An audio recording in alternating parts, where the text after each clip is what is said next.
Okay, so hello again. Hello, everyone, and thank you for being here today to talk about a topic that's been low ranked actually for a long time in both the political and economic agenda, and both at national and international level. Just a very brief introduction about me. I'm a natural and political scientist and also an environmental journalist, and I work at the intersection of biodiversity protection, conservation policy, and scientific communication. And I'm trying to carry out like consultancy activities for both the private and public sector with a focus on human and wild fauna conflict. And I try to do that with a human dimension perspective. So today we are here to discuss about biodiversity. And again, I'm really happy Healthy Seas decided to organize this webinar. So my duty as a natural scientist is to start giving you a clear and simple definition of biodiversity. And I think that the best one is the one theorized by one of the greatest biologists of all the time, who is Edward Osborne Wilson. According to Wilson, biodiversity refers, could you hear me, right? Crystal clear? Yes, we hear you. Yes. Yes, perfect. Okay. So according to Wilson, who theorized biodiversity on 1988, biological diversity refers to the total variety and variability of living organisms in a given area. And this includes like genetic diversity, like the variation within species, species diversity. So in the planet, we coexist with African lions, like Galapagos sea lions, and so on, and ecosystem diversity, which refers to different communities, habitats, and also the relationship existing among them. But also Wilson emphasized the fact that biodiversity isn't just pretty nature, as we are used to look at biological diversity in the last few decades, but it's really the foundation of ecosystem services, a definition that I really want you to take in mind. And where ecosystem diversity, ecosystem services are the goods and services that nature give us for free on a daily basis. For example, clean air and water, or the pollination service, or climate regulation, disease control, and so on. So, but apart from this, like definition, I think that we should also see at biodiversity as something that is really under severe stress in the last decades. Many colleagues, and I think that here today there are like biologists and also a person coming from the business sector. So many colleagues talk about the current situation as being characterized by the sixth mass extinction. This means that today, according to some data and report, like 1 million species, animal and plant species, are currently facing extinction. But the fact is that since we do not really know how many species exist on the planet today, we don't really know how many species are under extinction, which is really weird. And also, it's like it makes also difficult to develop a clear strategy to conserve and protect biodiversity.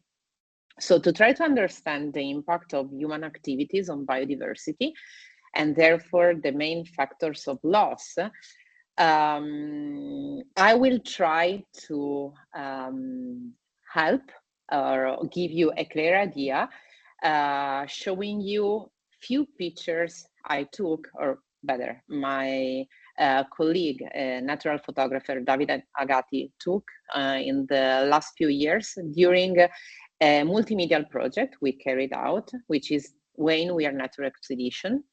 So Wayne is a multimedia project aimed at following the human footprint or the traces of human activities on the planet, starting from what happens along some of the best known trajectories, like, for example, the Pan American highways, while mapping some of the best practices of coexistence between human and wild fauna.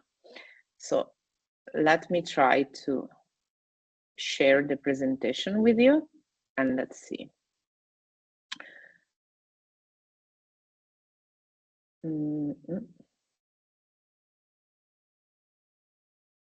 Just give me a second.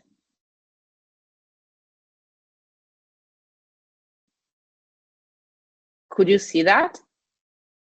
Like the presentation? No, we can not see. Okay, let's try again. I'm sorry.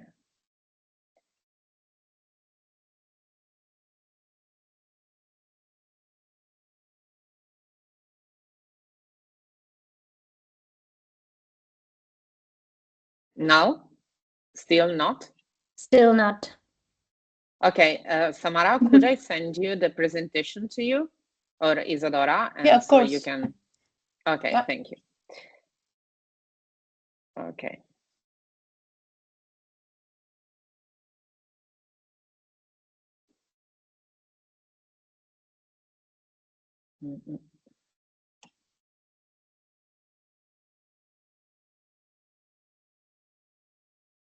Okay. By email? I'm sending you via WhatsApp, but if you prefer by email, Okay. I will No, it's fine. I have both okay. of them. It's just easy. Yeah.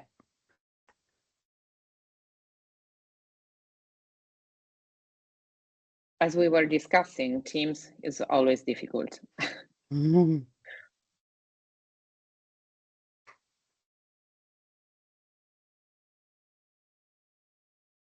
I didn't receive it yet.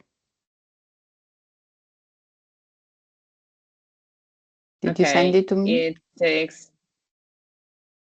It Maybe says it's sent. okay. Okay. In the meantime, I will send you also by email. Let's see if it's easiest.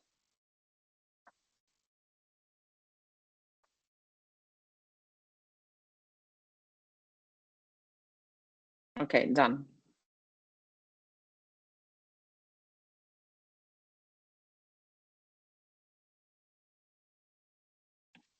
Did you receive it? Not yet. Maybe it's heavy. I'm guessing if there are pictures. There, no, it's another email.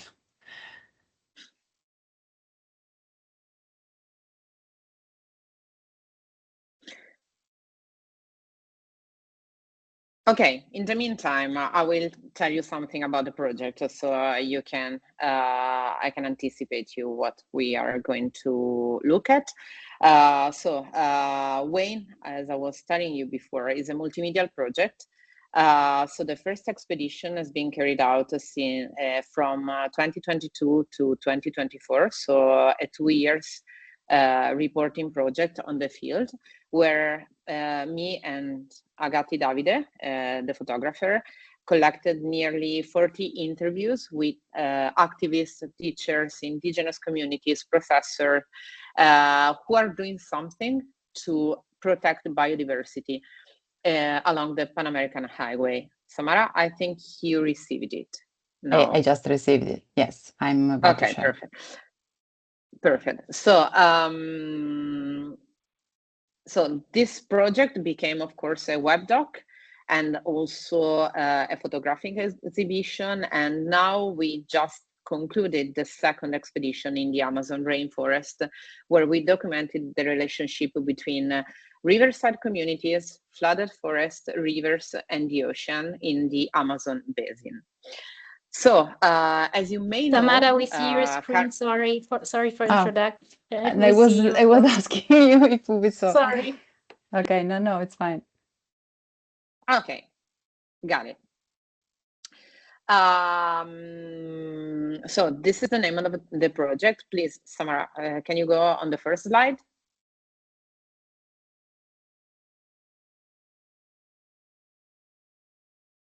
Okay, so this is the path, the road from Alaska to Argentina, and each flag corresponds to one of the main biodiversity loss factors. So that, as you may know, are the first one is habitat loss. So please go ahead with the second slide. Okay, so just to tell you something about biodiversity loss, I decided to tell you something about the Guatemala situation, which is one of the regions where habitat loss is most heavy. Go ahead.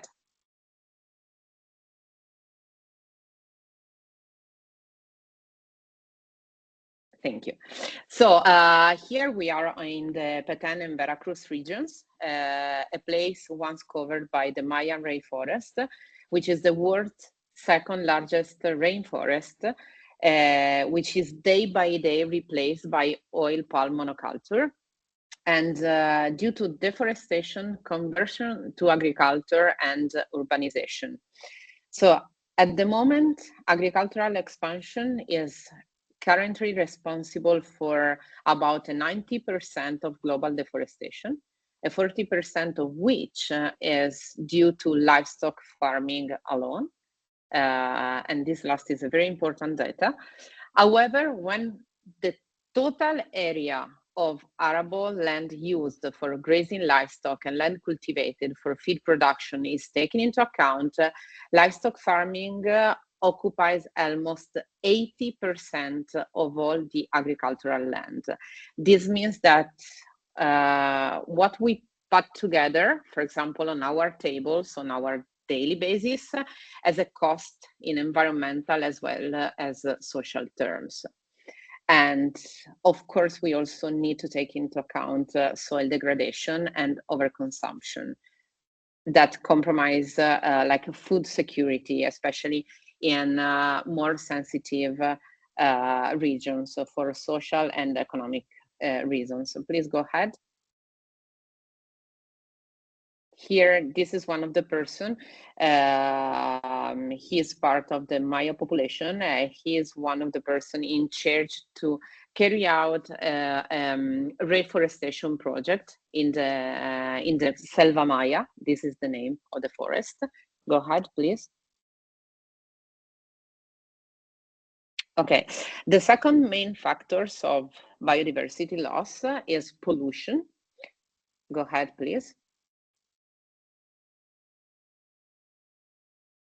Okay, when we talk about pollution, we refer, of course, on, for example, oil spills, chemical pollution from agriculture, like pesticides, fertilizers, industrial pollutants, and the majority of these pollutants that make their way into the ocean come, of course, from human activities and along the coastline and also the far inland. Here we are in the Arctic Ocean. We are in Alaska, and these are oil barrels that have been abandoned by oil company that obtained the extraction right, but they do not have any legal obligation to clean up the area. And this is what you have in front of you when you reach the Alaska coastline in the far north. Go ahead. Thank you. So the third one is overexploitation, like overfishing, excessive hunting, extraction, And this, especially of course, overfishing is one of the also the topic of the theme, one of the focus of Healthy Seas. This is why I decided to take into account this theme. Please go ahead. Okay, this is plastic pollution. Here we are in like close to Tulum. The name of the area is Siankan Reserva, which is a UNESCO Biosphere Reserve. And all this plastic pollution does not come from the local population, but from far away, especially Trinidad and Tobago and Europe. And we know that because of a GPS tracking financed by a company which is based in Mexico, together with the Mexican government, that carried out this GPS tracking program a few years ago. Go ahead, please. Okay, go ahead. Now we go to Ecuador. This is just to give you an idea of how these factors are dispersed all over the world. So there is currently not really a region of the world where there are no factors, biodiversity loss factors. So this is oil pollution. We are like in the middle of the Amazon rainforest in a very sensitive area because of biodiversity, of course. And here the local population started a trial against the government and against Chevron Texaco, which is an oil company, a trial that lasted 32 years at the moment, and there is still no punishment for the oil companies. So the local population is still struggling to obtain the right to a healthy environment. Go ahead.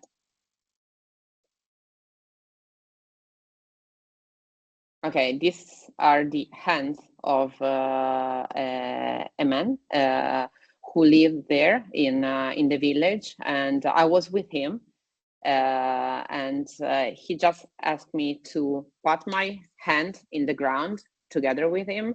And when you put your hands in the ground, again in the middle of the rainforest, what you see is oil, like oil pollution. Again. You can go ahead. And this is a woman who is fighting against oil company, at the moment against the national oil company, which is Petroecuador, and his husband has been killed in front of their house just because he was, fighting for their traditional village. Again. Okay, now we go to overexploitation, overfishing in Baja California, which is known as the aquarium of the world because of the variety and the abundance of species. But go ahead. Today, because of overfishing, the tiburon martillo, hammerhead shark population is close to extinction because, again, of overfishing and excessive hunting. And just to give you some data, just try to take into account that before 2000, here 2000, when you were swim in the ocean, you could have seen 300 or 400 school of hammerhead sharks in Baja California, close to Los Cabos. Today, the researchers who are studying hammerhead sharks population in the same area, they consider themselves lucky if they could spot at least 2 or 3 hammerhead sharks. Go ahead, please. Again. Okay, this is just to, this is a story about poaching and overfishing again, or better, excessive hunting, because the population of all the marine turtle species living in Nicaragua, they are on the brink of extinction because of excessive hunting by the population, even if it's illegal. Go ahead. Again. Okay, this is just for, this is an ephelid we saw in, we spot in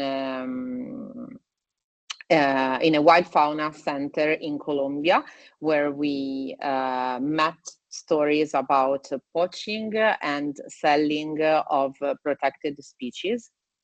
This is a jaguarundi, and Colombia is one of the main hub of illegal species, of protected species hunting and selling, also for the European and US market. Again. Galapagos Island, which is one of the most remote islands, archipelago of the world. And you could imagine this place as, you know, like a pristine area, which it was, but now due to, again, overexploitation, massive tourism, and also commercial boats, they are assaulted by invasive species.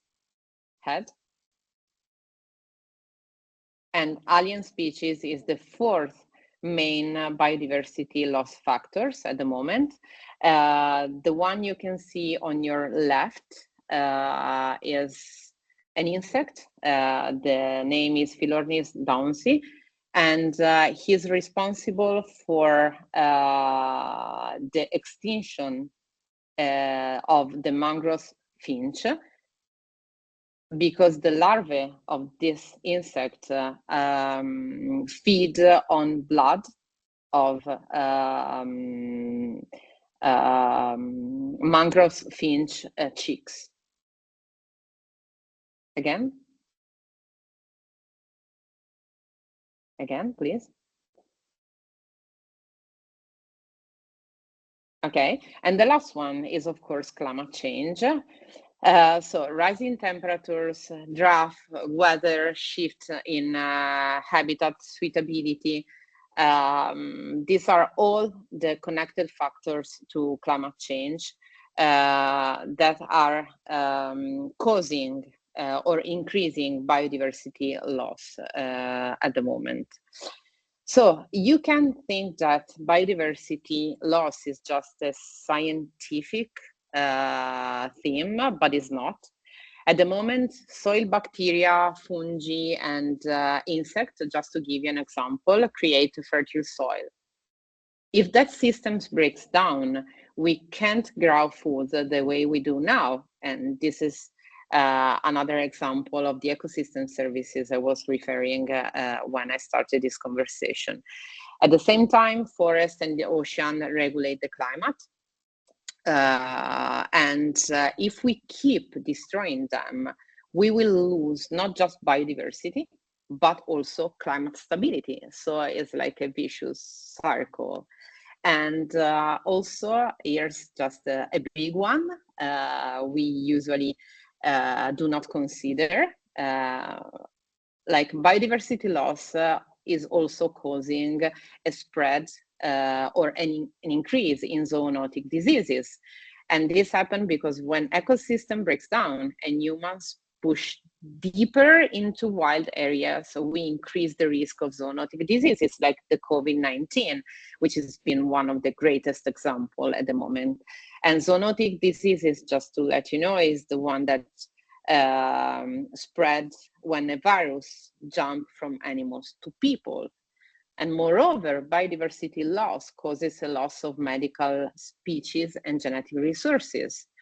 And For example, what about the economic cost of biodiversity loss? As we humans, we usually refer to economic language. I think it's very important to consider also economic data.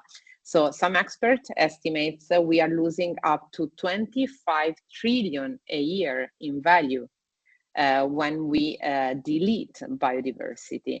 And this is due again to soil degradation, lost fisheries, or crop failures and climate-related disasters. This means that, like, deleting, canceling, or destroying biodiversity is really a lost opportunity. Because if we look at the situation in a different way, we should consider that restoring ecosystem and conserving biodiversity could generate jobs, business opportunities, for example, in sustainable agriculture, restoration industries, or also ecotourism, as we are also talking about the ocean. And these are all increasingly valuable in a time of global financial crisis. So yes, I think I have to conclude. So just to conclude, another very brief input. The effects of biodiversity loss don't stop at local level, but biodiversity loss is also not a scientific, not just an economic, but also a geopolitical issue, which is another factor that we usually do not consider when we talk about biodiversity. In fact, biodiversity loss can exacerbate like conflicts and wars.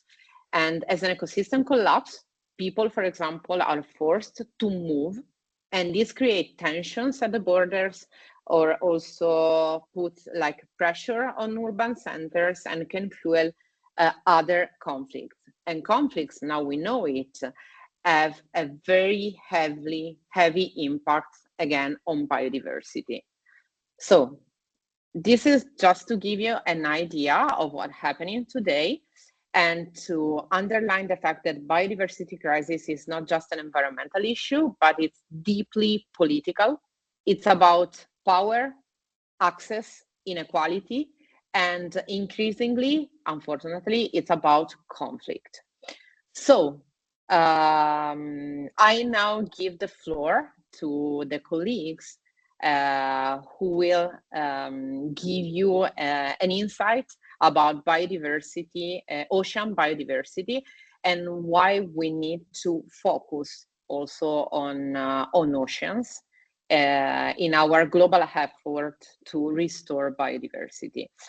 So the first expert we are going to listen to is Isadora Abuter.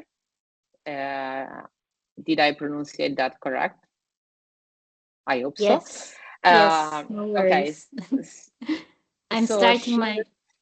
Sorry. No, ahead. Just to tell the people listening to us that you are a marine research coordinator at Healthy Sea, and she will give us a speech on Healthy Sea perspective from cleanup to biodiversity. Yes. The floor is yours. Thank you. Let me share my presentation. Give me a second. Okay. Can you see my presentation?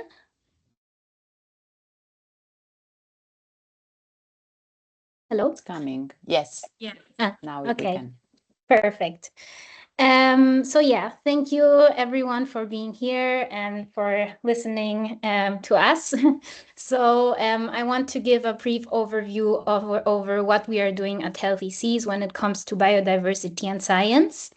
So at Healthy Seas, we started initially by removing ghost nets, but over the time, we realized that we were not just cleaning the ocean, but indeed we were influencing biodiversity in the ecosystems in the areas that we were visiting to remove these ghost nets. So our work began with ghost gear removal. We were tackling marine pollution and the impacts that obviously marine pollution has, like entanglement and habitat damage. But in the last years, we are more and more studying actually the effect and the impact ghost gear removals have and what happens actually after the removals. Because during the dives, we began noticing, for example, life growing on debris and differences in ecosystems before and after we would remove ghost gear. And this also showed us in a way that the system is much more complex than it seems.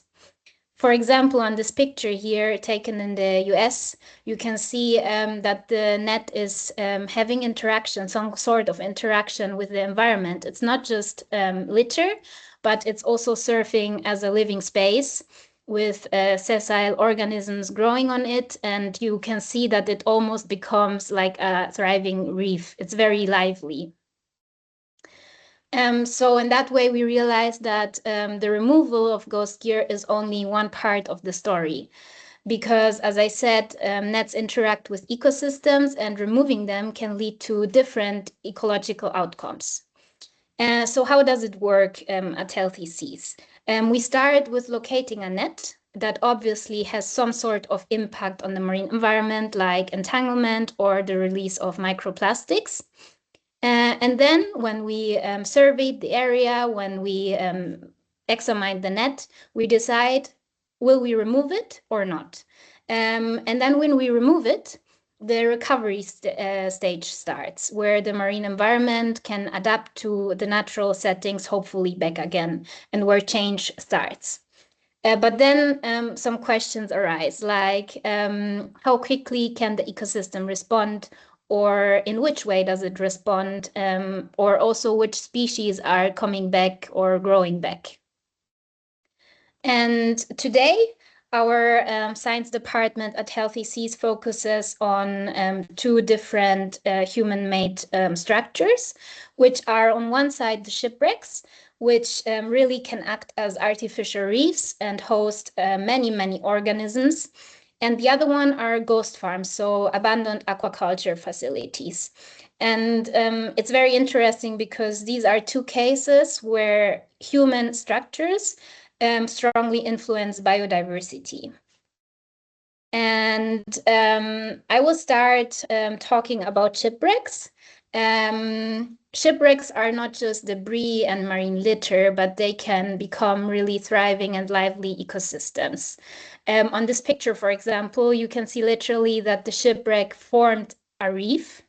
You can see things growing on the structure, sessile organisms, but also many fish swimming around, not just the diver, but also many fish.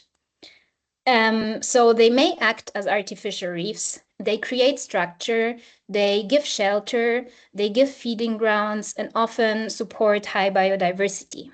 And you can even see on the picture on the right, soft corals growing on the structures of a shipwreck, which is like amazing.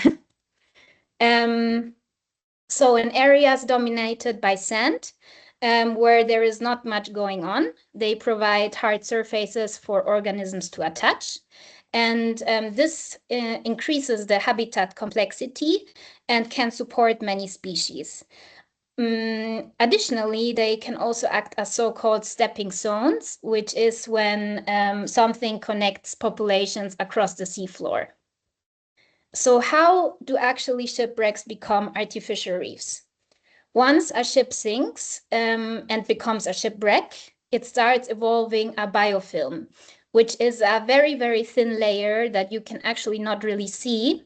And it's a layer made up of microorganisms that attach to the surface of the wreck. And these organisms form a protective matrix, and with that, the foundation of other organisms to organize and grow on it. And this is the beautiful starting stage of a wreck as an artificial reef. And in this way, marine litter, which actually a ship is in its infancy, becomes a new story of life. Now, it's important to note that every shipwreck is different, and they are not all the same. The biodiversity depends on many factors, environmental factors like depth, current, but also the wreck itself. This means that each wreck develops its own unique ecosystem.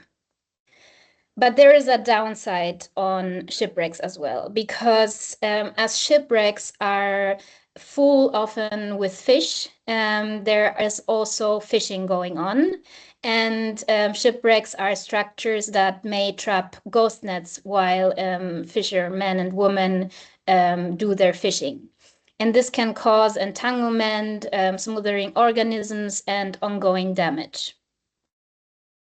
And now, when we bring together shipwrecks, ghost nets, marine litter, I want to present the scientific activities that we do on shipwrecks. So Zakynthos is the wreck that you can see on this picture, and it's a wreck in the Eastern Ionian Sea in Greece. And here we moved beyond the cleanup to really studying the recovery. So we documented the site before the removal of ghost gear and then returned back to repeat same surveys using consistent methods to analyze if there is a recovery of the biota, of the organisms that live on the shipwreck. What did we do in detail? So one thing we did was to examine if there is microplastic release from the ghost nets.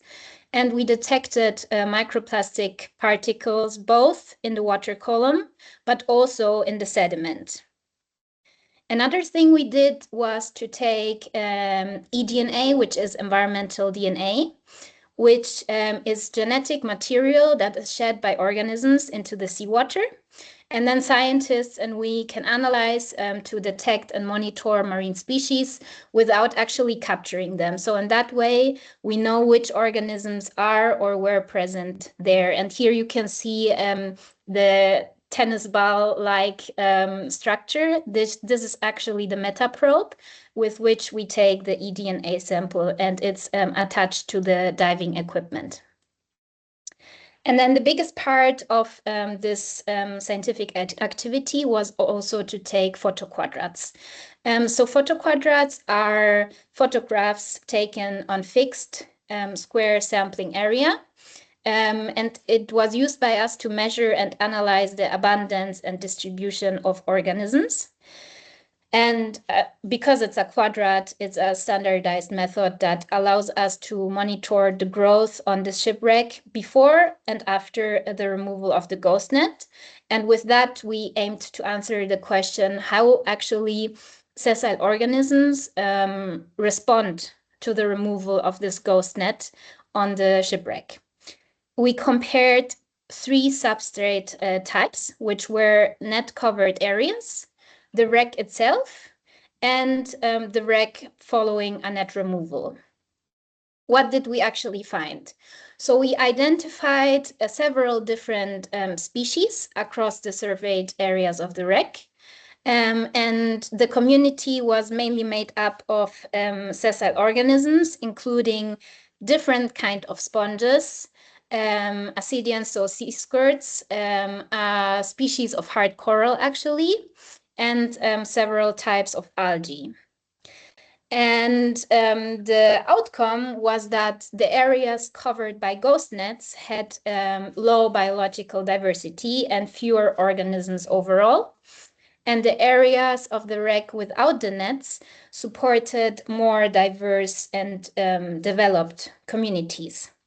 And the areas that we recently cleared showed some recovery, with the net covered zones showing more life, but not as much as the fully net free areas. So the main takeaway here is that ghost nets, in this case, appear to negatively affect the marine life on the wreck by reducing the biodiversity and abundance, and that removing the nets may allow the ecosystem to recover. But it's important, very, very important to note here that recovery takes time. There are very, very slow growing organisms. There are also fast growing organisms, but there are also very, very slow growing organisms. And for an ecosystem to bounce back to its stage before the ghost net may take several years and a long time. So we will continue our efforts on this wreck to continue studying it. And just to understand the results, The result basically suggests that ghost nets limit the biodiversity on wreck because they cover the surface, they reduce the space available for organisms to settle and to grow. They can also smoother or damage the existing communities. And this results in a simpler and less diverse ecosystem. However, once a net is removed, which we do basically almost every day at Healthy Seas, recovery can begin, although, as I said, it may take time. And with that, I'm done with my presentation. I will close. Yes. Thank you very much for listening to my part about healthy seas and shipwrecks as artificial reefs. Okay, thank you very much, Isadora, for your presentation, for giving us an insight on, especially on shipwreck, which is a topic I personally didn't know and I didn't focus on. So thank you very much, very interesting. So just to let you know, at the end of the webinar, you will have like 15 minutes for questions and doubts. But now I will give the floor to Ramona Reichert, who is Marine Research Coordinator at Healthy Seas, and she will talk about biodiversity impact on abandoned aquaculture with a focus on ghost farms. So Ramona, the floor is yours. Thank you so much, Valeria. First question, can you properly see my presentation? Yes. Yes.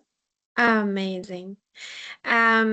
So we've already heard about oil barrels along the beaches of the Arctic Sea, pollution in Mexico, and now along shipwrecks, and how those can also become a haven for marine biodiversity. And I'm going to bring you now another topic, and it's ghost farms, a term that probably not many people have heard so far. And the first thing we're going to clear up is what even is a ghost farm. A ghost farm is basically an abandoned aquaculture facility that's been left behind to degrade in coastal areas, which is causing environmental harm and social challenges for the people living around this area. And when we view the problem from above, we can really immediately see that they are very extensive. The problem is that laws are mainly made for the extension or expansion of an aquaculture operation. So the question is, who is responsible for the left behind materials and the environmental pollution? Sorry. So looking from the sky, it's almost pretty harmless, still very much like a paradise. But if we zoom in and take a closer look, we see that styrofoam litters the coastline, buoys are everywhere, plastic buckets are scattered, and many more items for the daily use and operation of a fish farm are left behind. And this also extends into the marine underwater space. If we go under the surface, we see a lot of metal structures, ginormous nets littering the sea floor, and this is where Healthy Seas and cleanup missions come into the picture, because since 2021, Healthy Seas has conducted multiple cleanups oriented around ghost farms, and together with many partners and volunteers below the waves, as you can see here, and on the surface, immense amounts of styrofoam, ghost nets, all of these things have been removed, and sometimes even with creative solutions like taking an industrial vacuum cleaner to get the styrofoam out of the nooks and crannies from rocky beaches. So the before and after pictures are really quite impressive. They are super noteworthy. We usually leave the places behind much, much cleaner than the abandoned aquaculture facility that was there for years and wreaked havoc. But not only are we doing the work on the ground with the cleanups and have removed 301 or almost 302 tons of marine litter with these cleanup actions, but we have also produced 3 documentaries, we have had multiple webinars, and reached out to over 1,200 students and experts with 18 education events in the hope to be able to raise awareness in the industry for the next generation and among politicians to work together on solutions. Because since 2021, we've observed that there is in fact an impact on fragile ecosystems and that we need to act.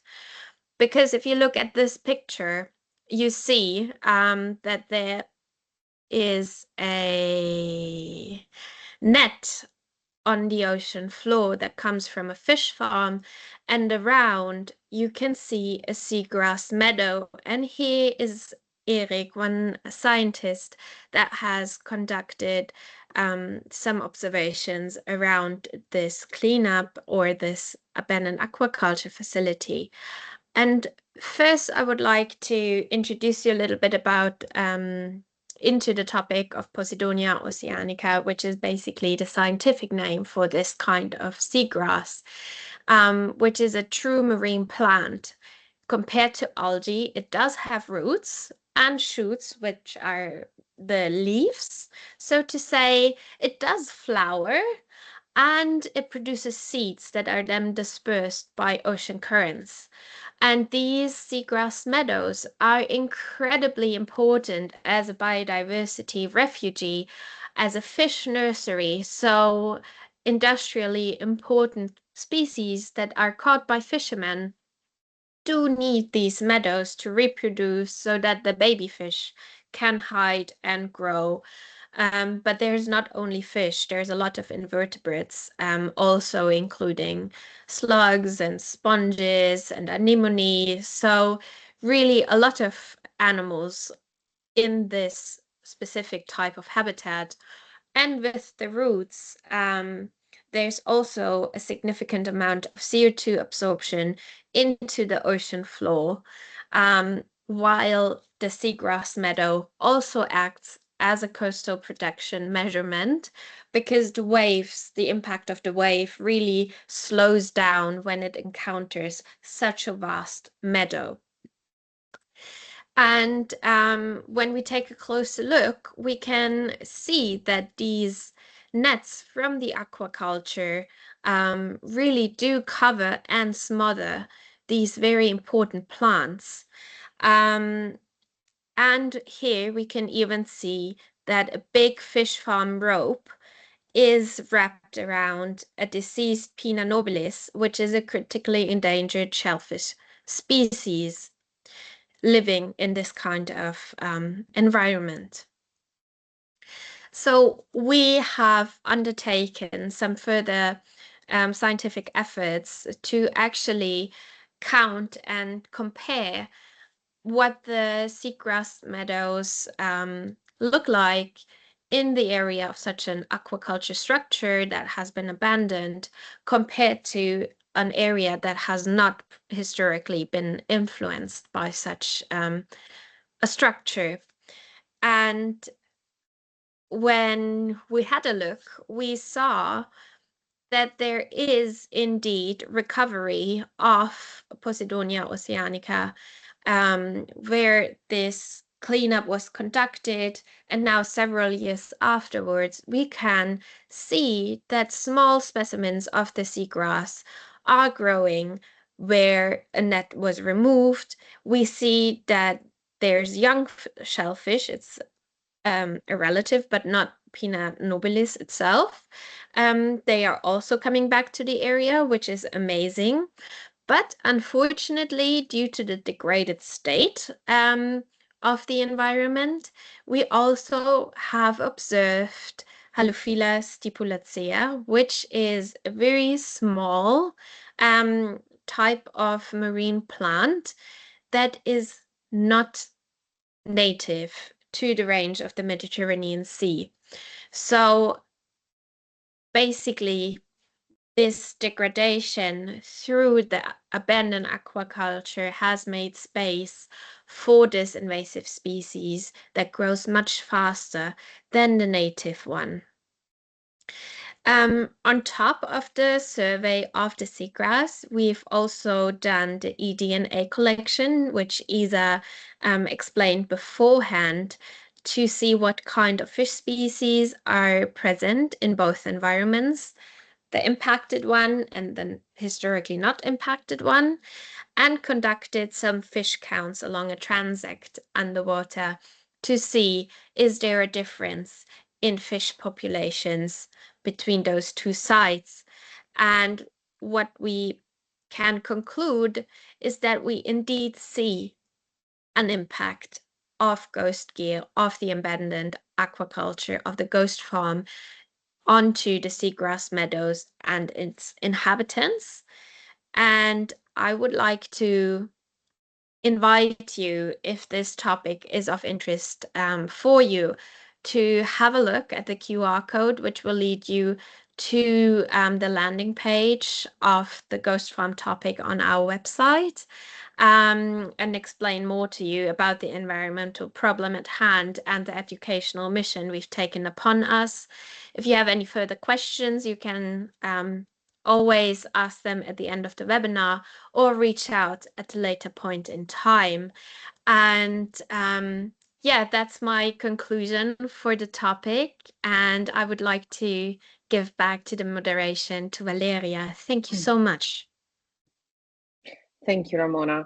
And very interesting. And just to give you an idea of how important is the topic, a newly released report just a few days ago highlights that just Norwegian aquaculture alone discharges every year into the fjords like 75,000 tons of nitrogen, 30,000 tons of phosphorus, and 360,000 tons of organic carbon. So this is how much aquaculture impact on the ocean. And also I would like to push you to take a look about what is happening on southern Patagonia, about salmon farms and how they are impacting, especially like abandoned salmon farms, how they are impacting one of the most pristine biodiversity spot of the planet. So thank you very much again, Ramona. And I see Dimitris, he's not attending the webinar anymore. Is it correct? Okay, so he had an urgent family matter. So I give the floor to, again, to Isadora, who will tell us something about, again, like Posidonia, and also Isadora, the floor is yours again. No, because as Dimitris couldn't join, I had my whole presentation already. So now it's. So we go to detail, correct? Exactly. Yeah. Okay. Okay. Perfect. Okay. So thank you very much. So I give you the floor. You can hear me? Yeah. Thank you, Okay, Valeria. So hi everybody, thanks for having us. And yeah, so I'll try to give just a very quick insight in how like the company's world is actually interconnected with the biodiversity side of the planet and the world. So as you may know, biodiversity should concern everybody, but unfortunately it seems to be a bit harder for some of us to understand it. And we can see that in the past years, luckily, policymakers and authorities are trying to push and decide, like trying to increase the number of data points that are required by regulations and law, specifically at the European level, but even globally. Also, we can see there's a big push from the financial world, fortunately, since they are really close to the concept of risk. And for sure, the loss in biodiversity is a risk for everybody. There's some issues in dealing with companies regarding biodiversity. First thing is that compared to emissions, that's how they usually measure their impact on the world, that are easily measurable. There's standardized protocols to be applied, and it's also easier to compare different activities to one another. When it comes to biodiversity, every ecosystem is different from one another. Every species is different again from one another, and so on. So it's pretty hard to compare different situations and different sort of industries. And the other thing is that we saw that we as consultants, we saw that when you came out with the word biodiversity to a company owner, let's say, they usually get scared of it because it's something that's not tangible for them. So it's really hard for them to understand how they really have an impact on it. Let's say they do not work directly with something connected with nature. Let's say they do not cultivate anything or something like that. So it's pretty hard for them to understand why should I do something in these terms. So what we observed that's kind of functioning better during these past months and years is that we need to shift to a different concept. That's the natural capital one when we deal with them, to try to bridge this gap that actually exists in between conservationists and the company work. The natural capital concept is broader than the term biodiversity itself. It's not just about species abundance or habitat distribution or something like that. It's part of the broader concept of capital itself. That's by definition something that creates value. There's plenty and many different sort of capitals. Let's say we have the natural one, the human one, or the social one. They are all interconnected in the system we are currently living in. And at the basis, at the root of everything is the biosphere. The biosphere has a sort of stock of resources that can be used by everybody, because they create a flow of energy that at the very end generate value, and the value is the ultimate goal for everybody, for sure. So in this context, we have dependencies and impacts that can be described for every sort of industry we can think of.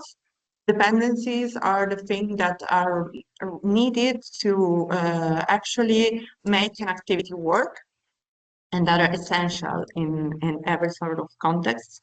At the same time, these activities generate certain impacts that are usually described as negative, because for sure it's easier to understand those, but they can also be positive.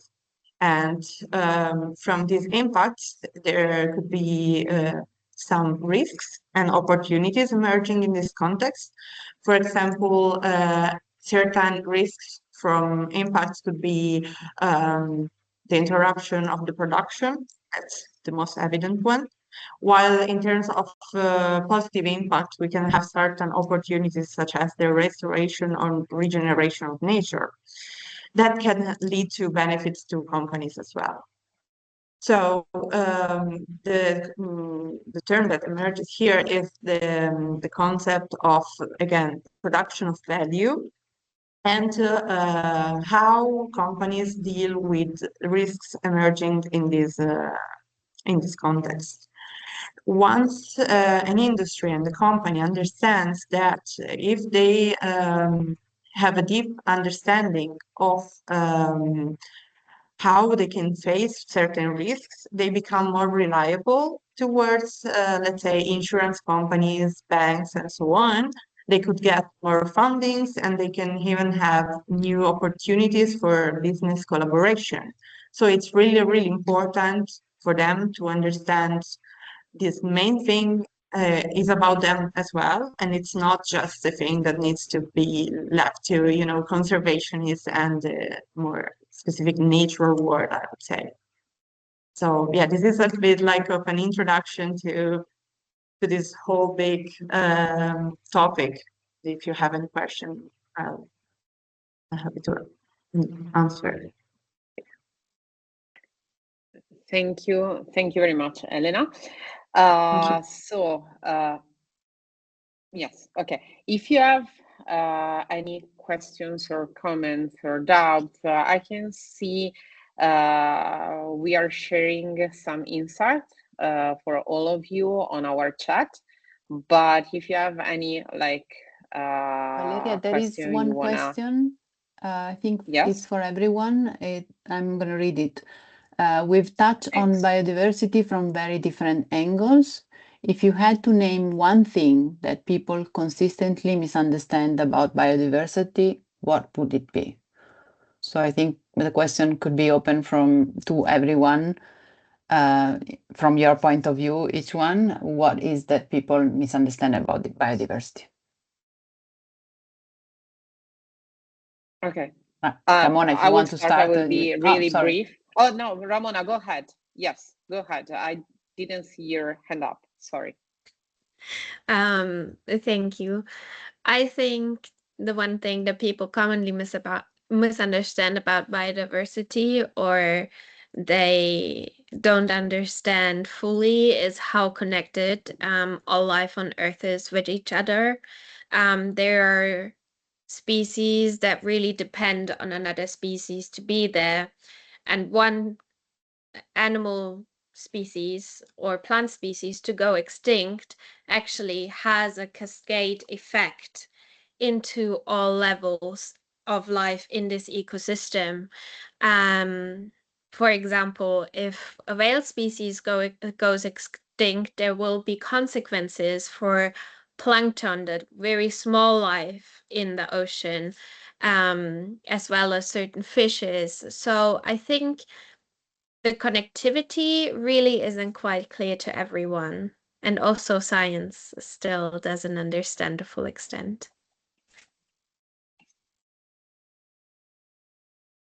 Elena, do you want to add something? Yeah, so I quite agree with Ramona. I mean, she did all, but from what I've seen, the worst part, I would say, is that people always look at biodiversity as many different small topics that are not interconnected to one another. Let's say, oh, there's a bee flying around here. That's nice. That's it.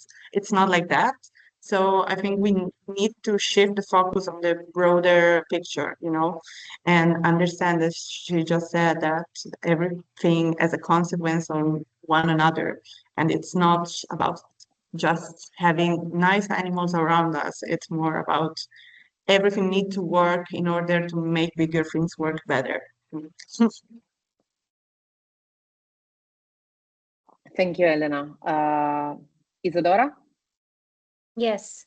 Actually, the first thing that came to my head was already said by Ramona, but I have another one, which is a myth that nature will just bounce back on its own after we damage it. So I think many people assume that ecosystems are maybe endlessly resilient and they will recover at some point, no matter how much pressure we basically put on them.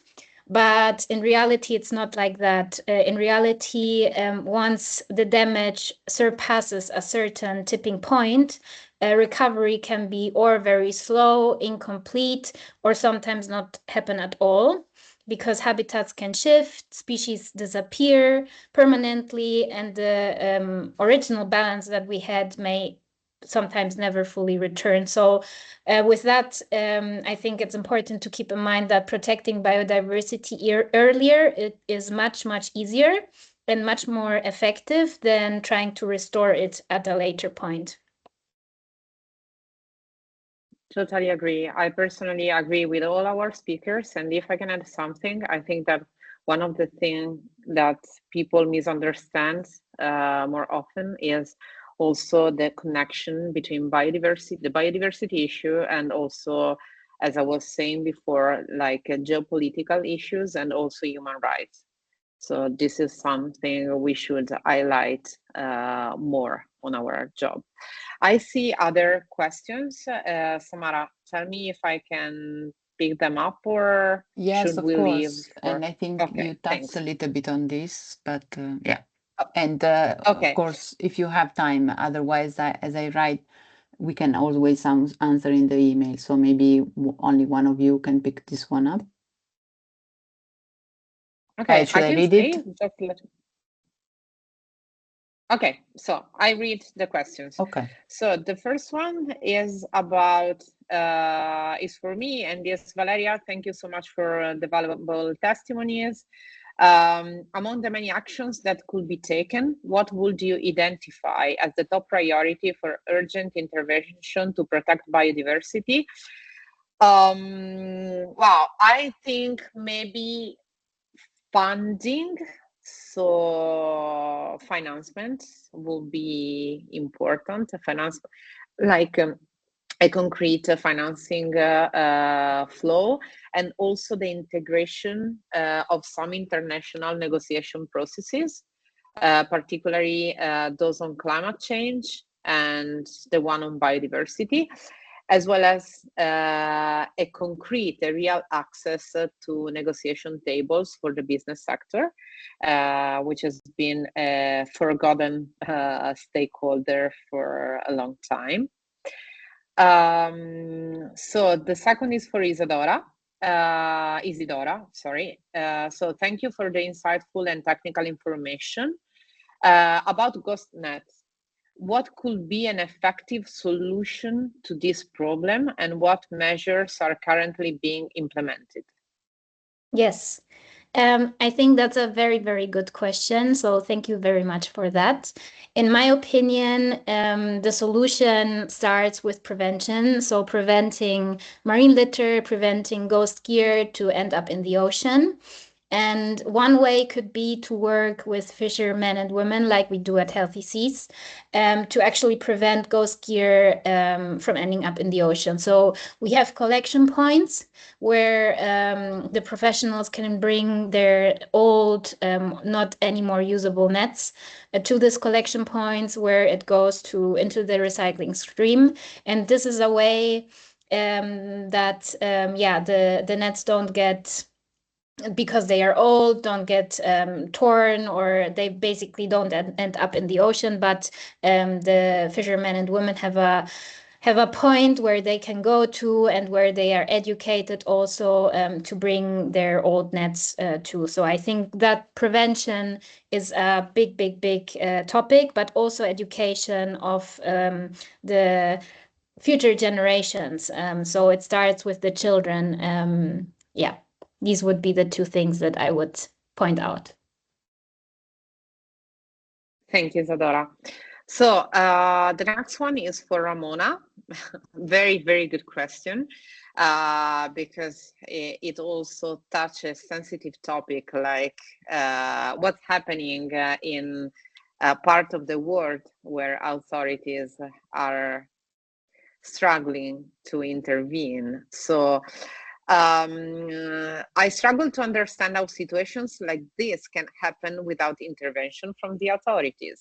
I also have a question about aquaculture. I live in an area of the Adriatic Sea where there are mussels farms. Can these practices be sustainable, or are they generally harmful to the environment? Go ahead, Ramona. Amazing question. Thank you so much, Francesco.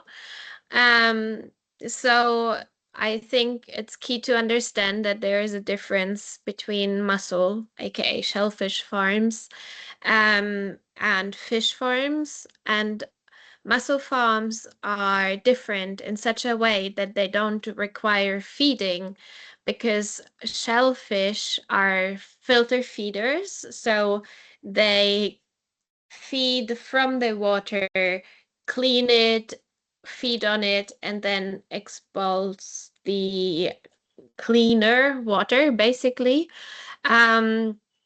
So the water filtration process is super effective.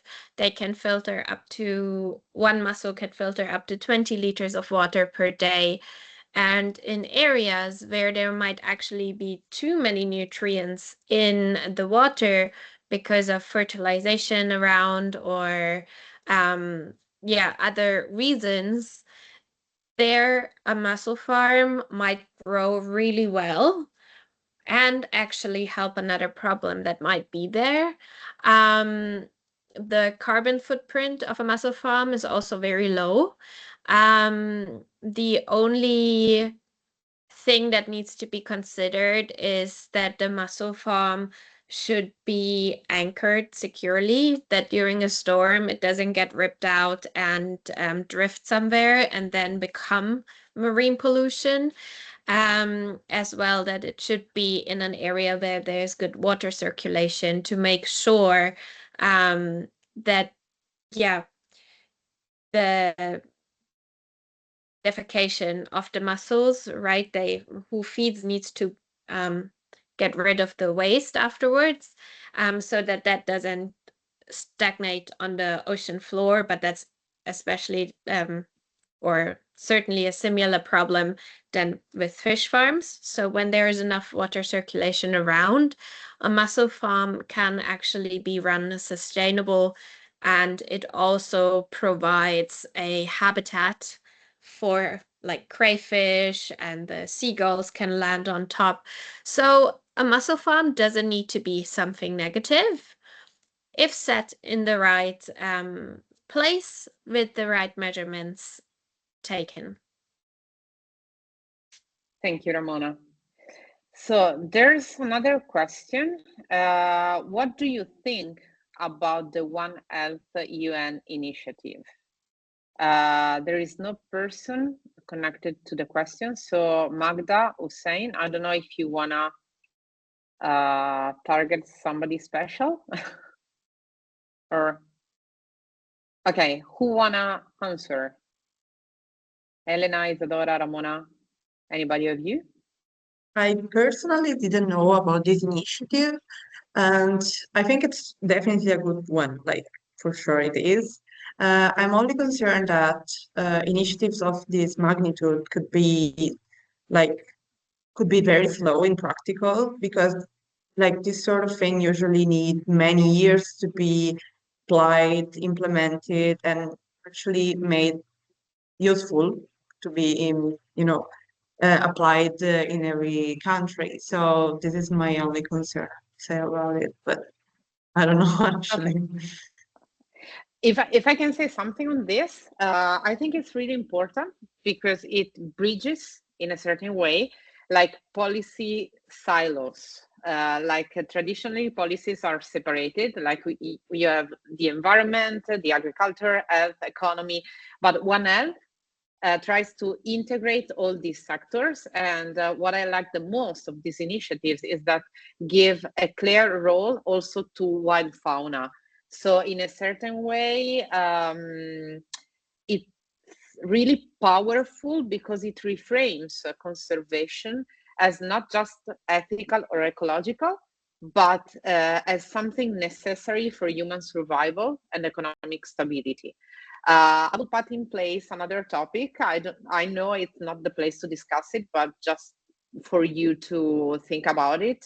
The idea also of planetary health, which is not a replacement, but a complementary initiative that goes hand by hand with the One Health initiative.